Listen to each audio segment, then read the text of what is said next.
Motherfucker, the purpose is you. We forget that. Every fucking day I wake up and I don't want to do some fucking shit. I'm like, okay, man, do you want to be a bitch today?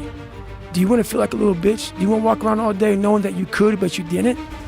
So it's perform without purpose. You have to learn how to get up and do shit when you ain't got no fucking 5K, no 10K, nothing. Nothing exists. Your life fucking sucks. You're in the fucking dungeon. But guess what, motherfucker? I'm still going to get it. Because when that time comes, because the time is gonna come, when that purpose is there, you'll be ready. Get it, David, come on. Yeah, there you go. There you go.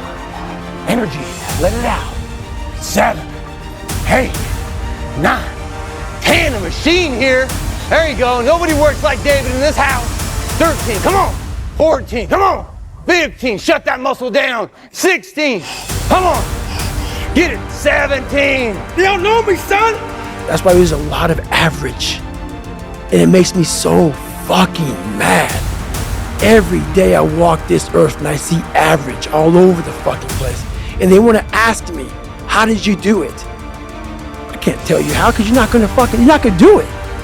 You're not gonna do it.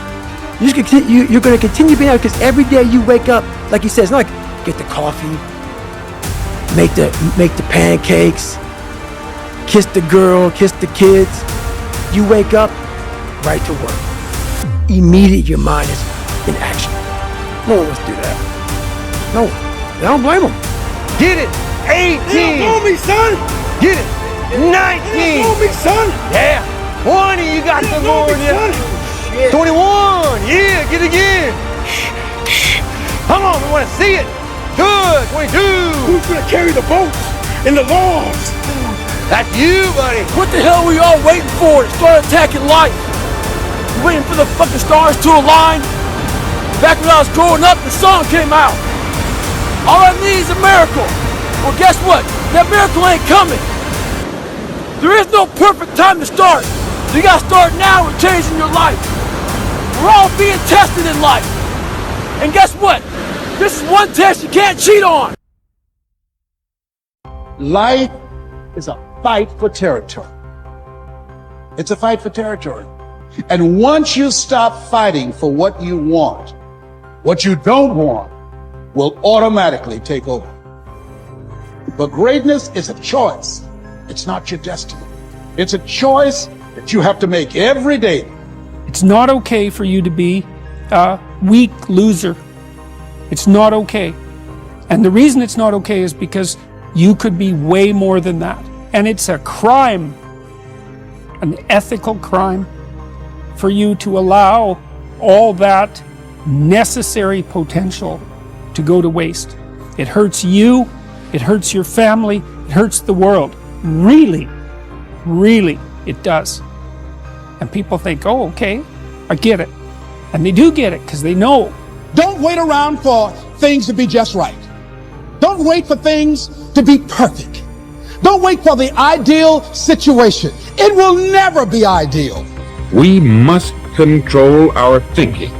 The same rule that can lead a man to a life of success, wealth, happiness, and all the things he's ever dreamed of for himself and his family, that very same law can lead him into the gutter. It's all in how he uses it, for good or for bad. So, here's what you want to do if you want the adventure. You must learn to play this game, to contain the ravages of disease that want to take you early. You got to fight back. You can't just leave it. Somebody says, well, I got my fingers crossed. Not a good philosophy. You got to take your vitamins. You got to do the stuff. You got to do the deal. Jump on the positive side of whatever you want and see if you can't help out in this warfare, in this push-shove match. That's the key. It takes a lifetime of discipline. Can you surrender what you have possessed? Can you surrender what is possessing you? Can you surrender your time? Can you surrender yourself? Can you surrender your mind? Can you surrender your will? Can you stop choosing what's killing you? If you're going to achieve it, if you're going to manifest, if you're going to do this thing, then you're going to need some stamina. Come on, believe it. Come on, you got to start speaking that stamina over your life, speaking that endurance over your life. Believe it, believe it. We're all being tested. And that road to success is a bumpy ass fucking road. Has fucking potholes, nails, detours and shit.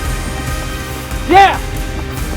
A lot of you are gonna die with a nicely preserved body. No plates, no bad knees, no bruises, no scars. You also have an empty fucking resume. Stay hard.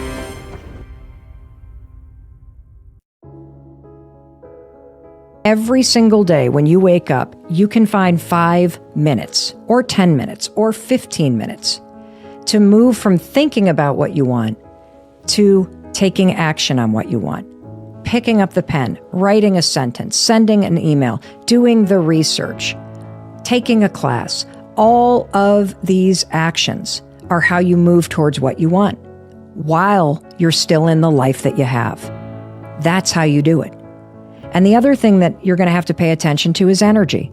Because just like you are wasting precious time on that doesn't really matter to you, you are also wasting your precious energy spending time with people who are draining it from you, who are not giving it back to you. And so every single day when you wake up, I want you to pay attention to where you're putting your time and where you're putting your energy. And I want you to find 5 measly minutes to start working on what you want in the physical world instead of keeping it a secret in your heart and in your mind. I would say for the last 45 years, we've told psychologists have been certainly to blame for this, at least in part.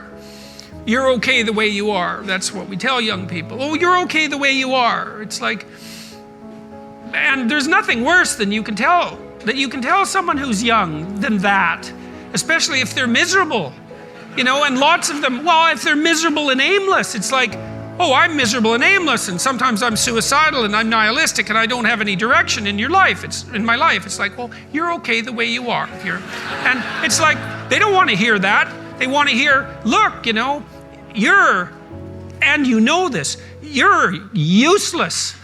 You know nothing. You haven't got started. You've got 60 years to put yourself together, and God only knows what you could become. And that message is so much more, it's so funny because it's such an attack, but it's so positive because there's faith there in the potential that makes up the person rather than the miserable actuality that happens to be manifesting itself at the moment. And young people respond extraordinarily well to that because, and you know that if you're a parent and you love your child, your son, your daughter, what you're trying to foster is the best in them. You want that to manifest itself across the course of their life. You want them to become continually more than they are, to see what they could be. And I think that's part of the great message of the West, is that's the ethical requirement of individual being in the proper sense, is to constantly note that you're not what you could be, to take responsibility for that, and to commit yourself, like body and soul, to the attainment of that ideal. When I got through with that first 100-mile race that I did around that 1-mile track that I didn't prepare for, and I was considerably, it was horrible. And I'll never forget, I found such peace and beauty.